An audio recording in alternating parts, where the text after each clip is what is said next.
Is the CEO, I mean, the president of Design Essentials. And if you're a black woman, there's no way you will not know Design Essential. Even white people, white women also know Design Essential.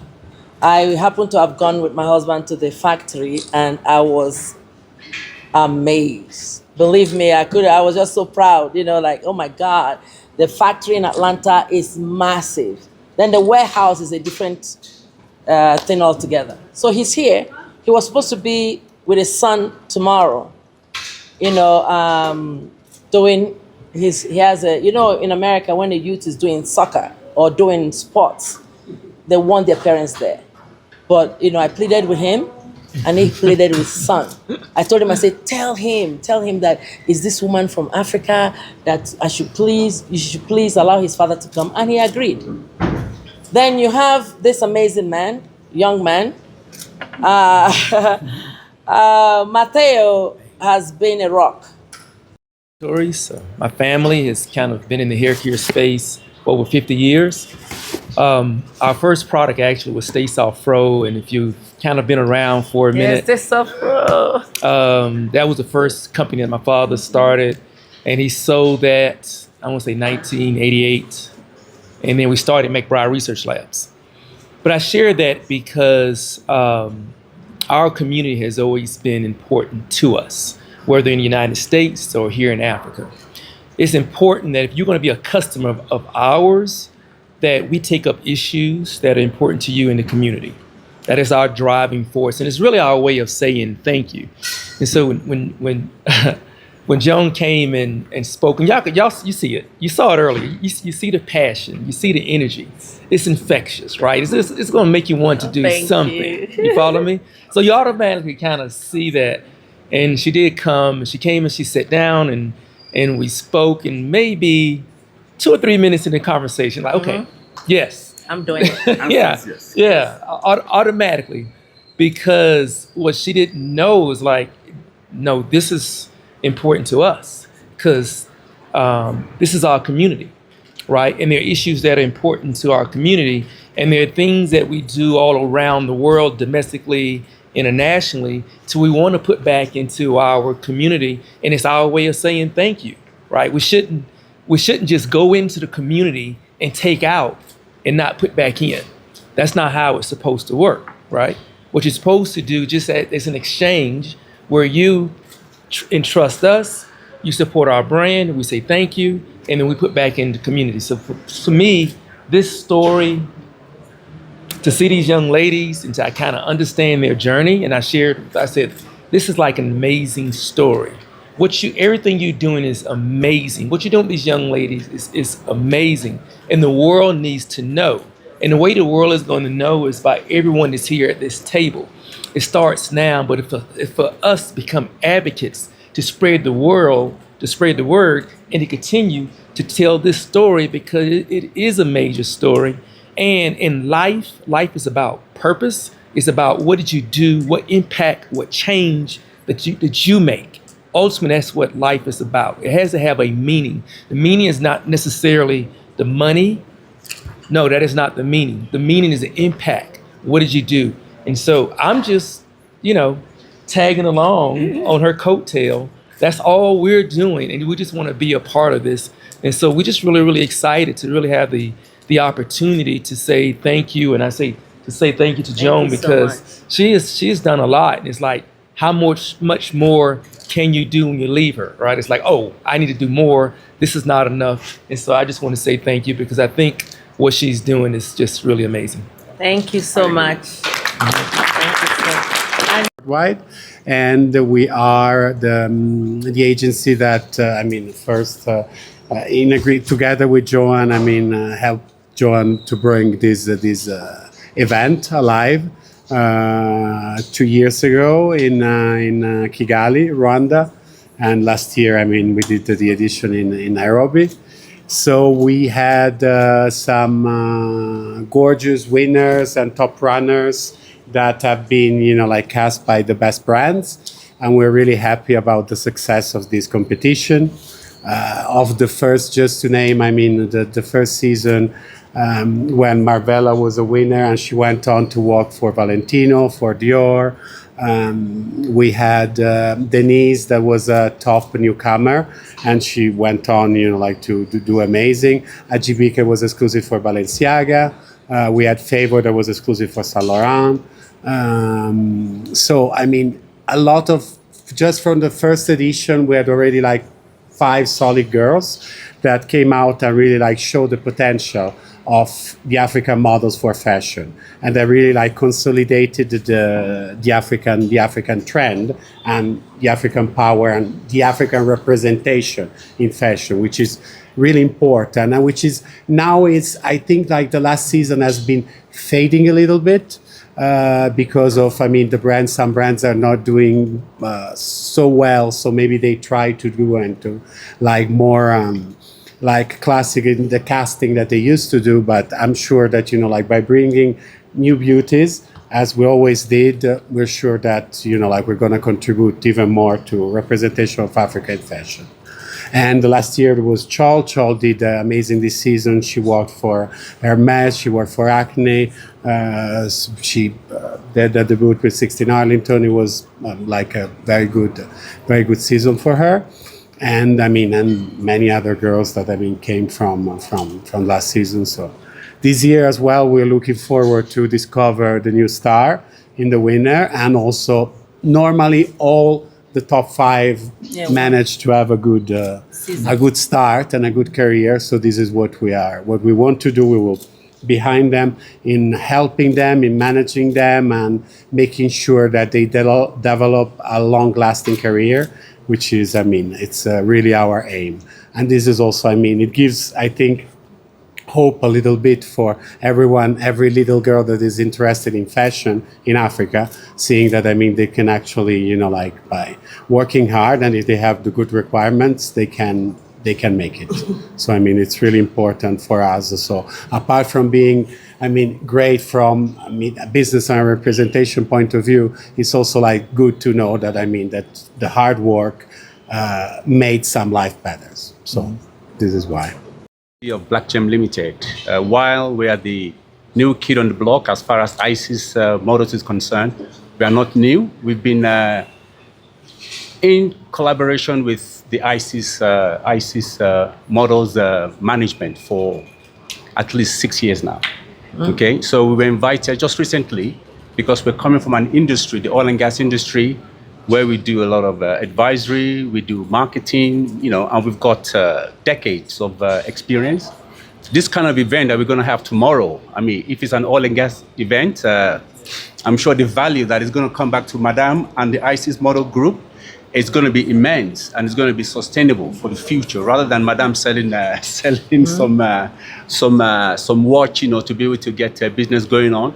And we're so excited, with the runway, to freedom that we heard about, which is absolutely fantastic and incredible. We believe, and we want to take the company from where it is now to the next level in terms of capturing the, part of that value chain. The value chain is immense. The fashion industry, as we all know, is big, it's huge. I'm happy to see that the Earth cosmetic is now being launched. But again, it is so wide and it's so tall that we believe that Madame should know it should be a sustainable business. You run this show tomorrow, the sponsors that we're looking for. So we're hoping that we're going to get major sponsors, major and minor sponsors. We're going to get partners, both, from all sorts, small to the largest that the world can provide. But we want to make sure that, it's sustainable, that the next few years are already paid for, that we can take this to the next level. This is a fantastic city. Each time I come to Nairobi, I've been in and out because of my industry. Previously, you guys know Tolo Oil was here, or they're still here. I know them very well, and I've been here many times doing other things in Nairobi and other parts of Africa. So the company is called Black Gem Limited. There's a reason for that. Black, you guys know what that is all about.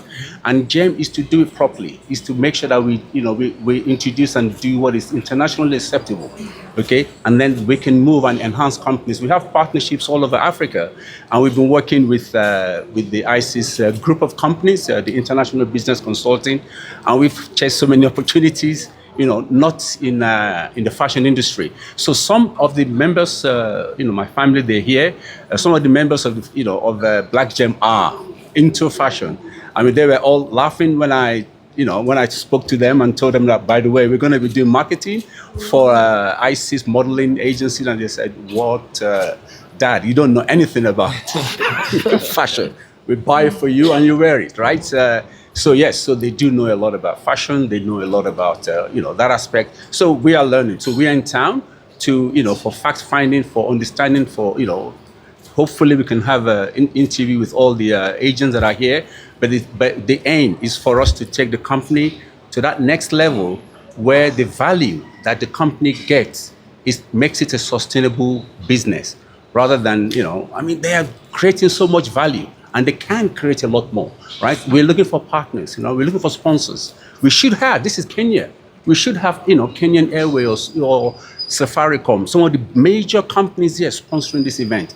It's not just it's not just projecting the Africans into the global world, right? It's what we're going to derive, what Africa derives from from the presence. I see in Nairobi, I was with one of my lawyer friends yesterday, and a lot more companies are putting their global, their African headquarters here. My previous company, we first put it in Cape Town, then we moved it to because it's oil and gas, to Luanda, and then after that we scattered it because we didn't know where to go to. But recently, Kenya seems to be attracting a lot more international value. Okay, so we should have that. We should capture that, and we should make sure that the government of Kenya understands the value. It's promoting Kenya to the international world. It's promoting Africa, next models. Now it's going to also expand into the whole value chain of the fashion industry. Anyway, so we're here. We're looking for sponsors. So if you know of any major sponsors, like Kenyan Airways, like the telecoms company, the whole chain. In fact, every industry needs fashion. Every industry needs, to advertise and market their product using some of our models. Okay, so that's why we're here. We're the new kid on the block, and the aim is to get the ISIS model company to the next level and to enhance it. Thank you very much. Your ISIS models of, Africa's Next Supermodel. So I went to his office, and I've read about them. They're one of the biggest families in America with the mullah. Okay? So, and I was like, is he going to even listen to me? And I walked into his office. He called everyone. I'm trying to explain to him. He said, "Don't worry, we're going to do it." I said, "Hey, Jesus." He said, "Don't worry, we're going to do it." I said, I'm trying to show him more stuff. He said, "Listen, I've made up my mind. And for this year, I'm starting with this amount." I'm like, I called my husband. I said, "Oh my God, you just cannot believe what has happened." And my husband has also met him a year before. So if someone wants to help you, okay, some people, my accountant is here, my little niece, excuse me, she's the one that shares all my money. So if you want to help someone in life, it doesn't matter. You will help, you will be the one to call that person. They don't call you. And she knows every month I have the number of people that I give money to so that they can feed their families. They're not in modeling. Okay, my friends who used to be very rich, they used to have so much money, can't afford anything now. You know the situation of Nigeria. Every month she must send them money. She has to. She cannot call me. I say, they have to feed their children. Some couldn't complete school. I said, I'll pay the school fees. That has been the story of my life. That has been the journey of my life. If I have to buy a wristwatch for $50,000 and somebody needs $49,000, that person gets $49,000. It's always been me. For those who know me. So when somebody writes something about me, some people call and say, they know who they are talking about. I said, don't worry. I don't care as long as you continue to show kindness to us. Brand new cars for the girls. Okay? And the Studio 24, he's arriving tomorrow. He has been our rock. He gave $5,000 for the last year girl and the year before. So when I called him, actually didn't expect that he was going to say yes. I said, listen, I'm trying to do a model search in Africa so that we can have a lot more girls. And he said, count me in. He said, well, I'll get back to you, but count me in. And that first year he gave money. This year again he gave money. The last year, a year before he gave money. And, he has been doing so much. And you see the girls, Cover of Vogue. I call him a star maker.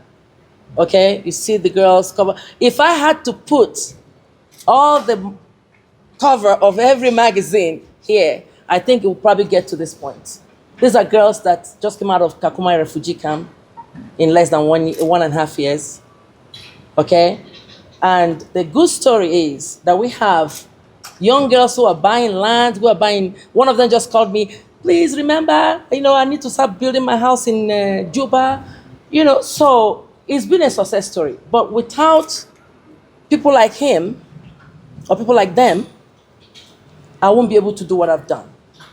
For example, I know she's a journalist, the owner of New African Woman. Okay, she used to be the editor, and when they wanted to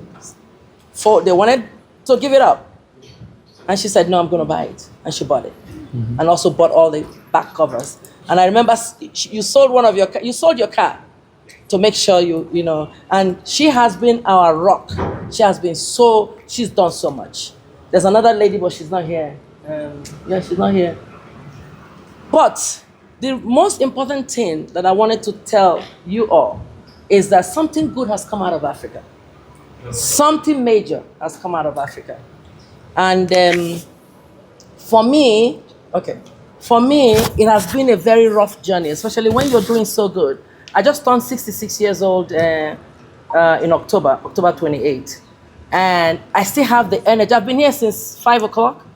And my workers, some of them are lazy, they're not here. Some of them falling asleep. I don't know what drives me. Like my husband would say, I don't know what drives you. But it's the audacity and the propensity to make it, to make changes, to change lives, even when they throw so much at you. Like my granddaughter would say, Grandma is too legit to quit. And that is the story of my life. But I would like to say that if he had not agreed to do this whole thing, because it's a big brand, a big global, select global, I probably would have done it, but it would not be it will not be like this, okay? In Nigeria, we struggle, we did big shows, but in the end, I have to sell a land. I have to do, they all remember, sell something. I remember selling one of my jewelry, and my husband said, "Where is the jewelry?" I didn't know what to tell him, because he bought it for me. But once you have the passion, it's the passion that propels you. Once you have a passion for something, it outlives so many people. Yeah, it will outlive you. I remember Eileen Ford. She was 90-something and she was still going. Okay, it's the passion. So I would like to say thank you, Mateo. You don't know how much you mean to me. You don't know. No, you don't know. If you know how much you mean to me, you understand. Because of you, we have this. If you did, because of you, we have all these. Exactly. How can you see a young girl out of Kakuma refugee camp in less than 2 years is on the cover of Vogue, cover of Numero, then you have the Nigerian girls. Look at her, she's here. The girl, Anya, she's also with the agency. Look at the beautiful girl that did that. She also was on the cover of Numero. So, and then Imade, Bumi Ademokoya, she is, she started it all. And she'll still, I got her at the age of 17. That's 16, right? And she's 35 now. Okay, she's still with me. She's an amazing young girl. And then, of course, she knows. Okay, I'll have to look into the camera. Okay, so what I see is the journey that can change more lives. Then you have Mr. McBride. Where is my darling Sharon? For the fact that when we approached her, it was this my dearest worry. Call me on the phone. I'm on my way to Milan. I'm on my way to New York. Oh, auntie, yeah. I'm actually calling you. I say, you're in the plane? Yes. I have a Wi-Fi. I'm like, what? In less than 1.5 years? I said, God is good. And then I want to talk about Ngozi. Can you stand up? She's the one that She's the one that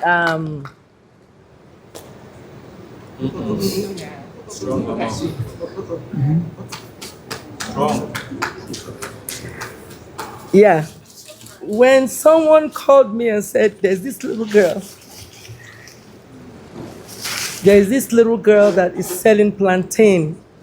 And then they sent me a video of her. She was carrying plantain on her head. And she was young. And I told the guy, I'm sending money now. She has to come to Lagos. So she moved into my house. And I have a very big house. Sometimes you've been to my house. Sometimes when I come home, I see some people with luggage. I will say, who is this? They say, oh, she has just moved in. I say, from where? And sometimes my husband, he's such a great guy, And she moved into my house, and I promised her that day. I said, I'm going to take care of you. And then she came in with a bad back. And she was curved. I'm sorry. So I started therapy on her because she was like this, because she has been carrying the load since she was 6 years old? 8? Yeah, since she was 8 years old, she would go out, carry the plantain, and she would sell. She wasn't going to school. So I said, okay. So I first took her to South Africa, then took her to Milan and Paris, and where's Mr. Matteo also helped me. John, that's John. So she was staying in my house in London, and I decided now that for Runways to Freedom, I'm going to train her, and she became the first recipient of the scholarship of $5,000, and I flew her here. Then a day before she was to travel, her father died, and I was like, oh my God, this is crazy. So now your life has changed and your father decided to die. But I promised the mom, I said, don't worry, she'll be okay. So sometimes it was so difficult for me because I have to not only take care of child, I have to start taking care of family. But that was why I said, Runways to Freedom, I have to have money to do exactly what I'm doing. I don't have enough money.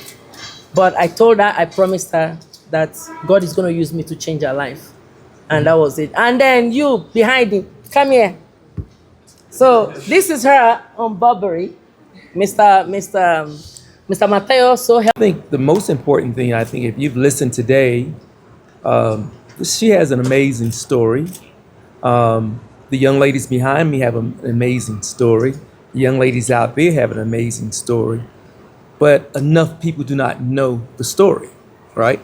And one thing about a story, it is always told if you know it, right? And so what you really need to do to kind of scale up and to attract attention, we have to kind of amplify the story first, right? So as a business person, I'm just going to answer you from a marketing standpoint. A story is the easiest thing to remember by any human being. And when they hear it, they become an advocate. And they become an advocate and they go tell it. And so on and so on and so on. And it grows and it lives by itself. And so I think to scale this up and really to grow it, we have to make sure that everyone understands the story, and then people want to come, join, and be a part of. And so anything I can do to kind of help amplify the story, that's what it would be. And what medium would you think? How do you amplify that story? So, in the current display? So on our platforms, we start there. We start telling the story on our social media platforms. Tell it in the United States, right?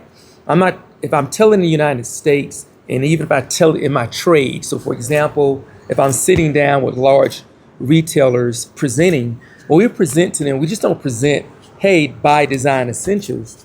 We start off talking about our mission, our vision, and then we start to tell the stories of the things that we're doing around the globe. And what's interesting, sometimes they'll say, I want to participate, right? And so for us within the channel, we tell the story amongst our trade, and then of course, on our platforms, we tell the story because you want people who want to kind of participate and reach out.